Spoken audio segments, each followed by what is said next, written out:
Hala, ang sarap, ang tamis nitong sticky mango. Last day natin, kaya kailangan natin matikman itong sticky mango na famous sa Thailand. Alam nyo bang napaka-sweet nitong mangga na to? Tapos yung sticky rice, pagkakain mo, sobrang matching. Matamis tapos medyo maalat. Tapos balik lang tayo sa Central Festival kasi nga last day natin dito sa Thailand. Ngayon, lakad lang tayo ng lakad kasi naman nung first day, busog na ako. Hindi ko na mabili yung iba, hindi na kasi sa tiyan natin. Kaya ngayon, babalik tayo dito kasi last day natin. Sulitin na natin ang pagbili ng mga pagkain. Ang dami ko pang gustong kainin, guys.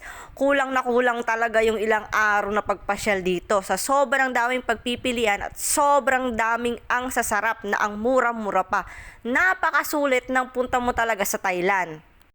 Inubos na namin yung natitira namin na Thai baht dito. Kung ano-ano na lang ang binili namin na pagkain. Tapos yung iba, binaon na lang namin na pagkain namin pagpunta namin dun sa Songla. Kasi sa Songla, dun natin kukunin yung aking visa. Pagkakuha ng visa, diretso na tayo sa bus terminal. Kaya wala na tayong time bumalik dito. Tapos wala na tayong time kumain.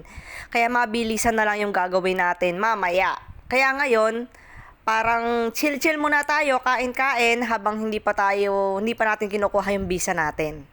Actually, namili rin ako ng ipapasalubong ko dito sa mga biyanan ko kasi dadaan kami sa Kuala Lumpur bago kami umuwi ng Johor Bahru. Kaya yan, lakad lang tayo ng lakad dyan. Meron akong binili dito na ang sarap. Hindi ko matandaan kung ano yun eh.